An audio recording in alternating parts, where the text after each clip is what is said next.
My name is Ana Vizurraga, and I work with clay.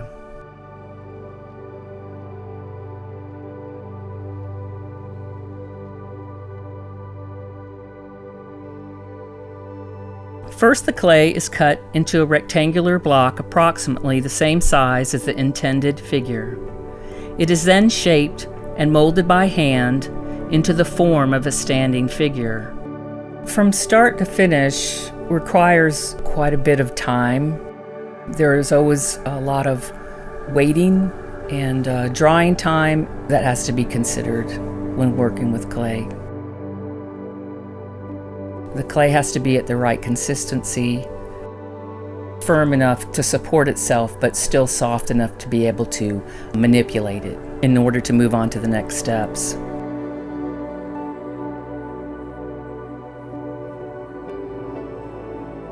These figures were these idealized, youthful female forms that I probably, in my lifetime, would never have identified with. They felt like oppressive because of the amount of drapery that was around their hands.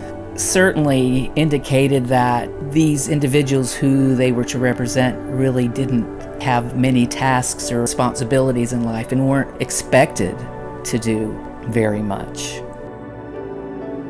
When I went about making the piece, there was an intentionality about how the form is much more full-figured and somewhat aged, not youthful. One of the things that I felt that I wanted to do was, even though the hands, they're very simplified, I felt like I wanted to have the hands exposed, sort of at the ready for whatever they might want to do.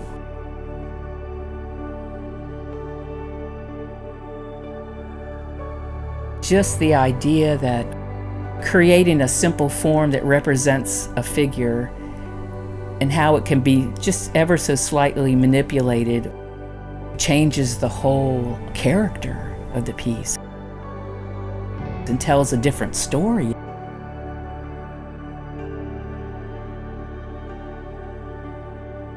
This is the prototype from which the mold is created, and all subsequent figures are cast. Once the prototype is completed, it is allowed to dry and then fired.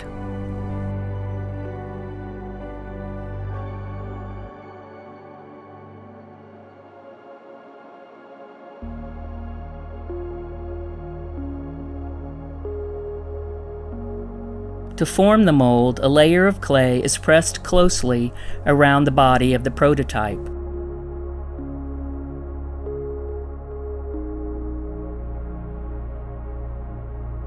Additional layers may be added to build up the density of the clay. I think about the community that it would have taken to fire the pieces. Who's making the mold? Who's casting the mold? Who's painting the mold? Who's firing the mold? There are a lot of people involved with this process, and we don't know anything, really, do we, about those people. Incredibly, very highly skilled people making these really refined figures that are then made into molds is amazing. That's what I'm really curious about. Who did all this work, and what did that really look like? After a brief time drying, it is cut in half vertically, creating a two-part mold bearing the negative impression.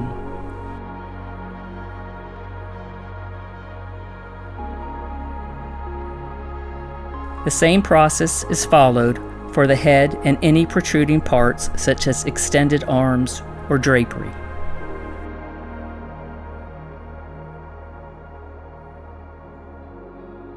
Now the mold is ready to use.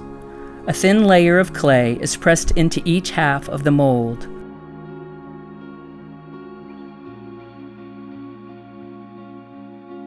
The halves are slipped and scored on the surfaces that will touch.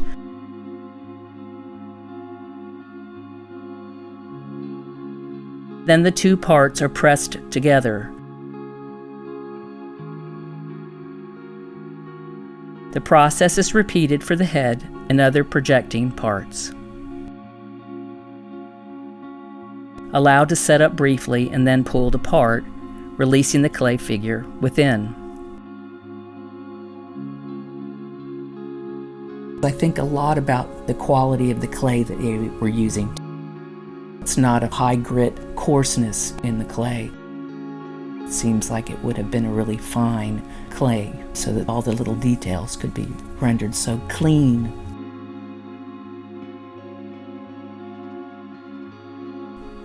The head is inserted. Details are sharpened by hand.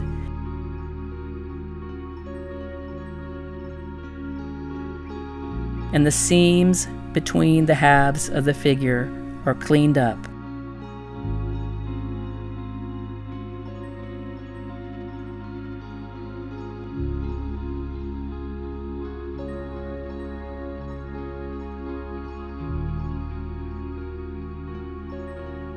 When you're working with something, you're having a relationship with whatever it is that you're working on. And in considering the work that I was looking at, so many of them, just beautifully rendered and exquisite, delicate pieces.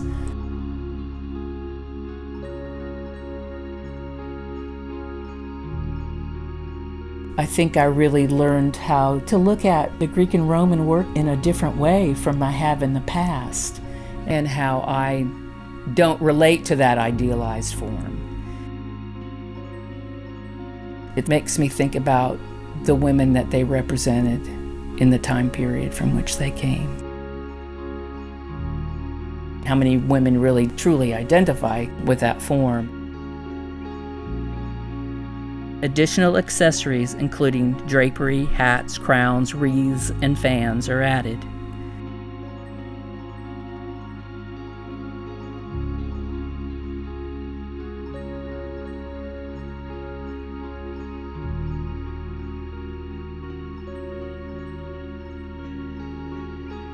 The hole is cut in the back of the figure, allowing access to the interior to ensure that the seams are well joined.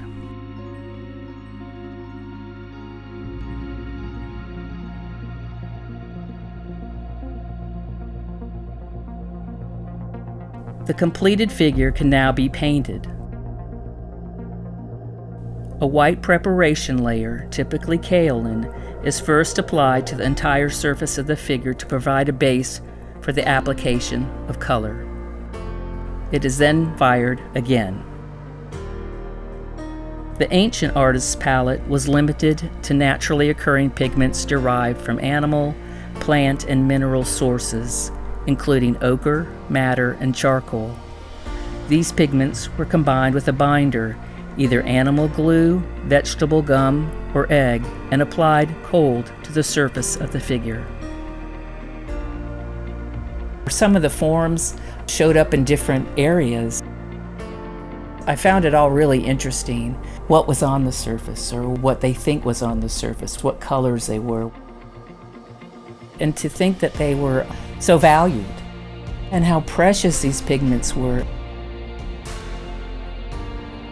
You could feel the emotion in the pieces, depending on what they held in their hands, how their heads were cocked, or the expressions.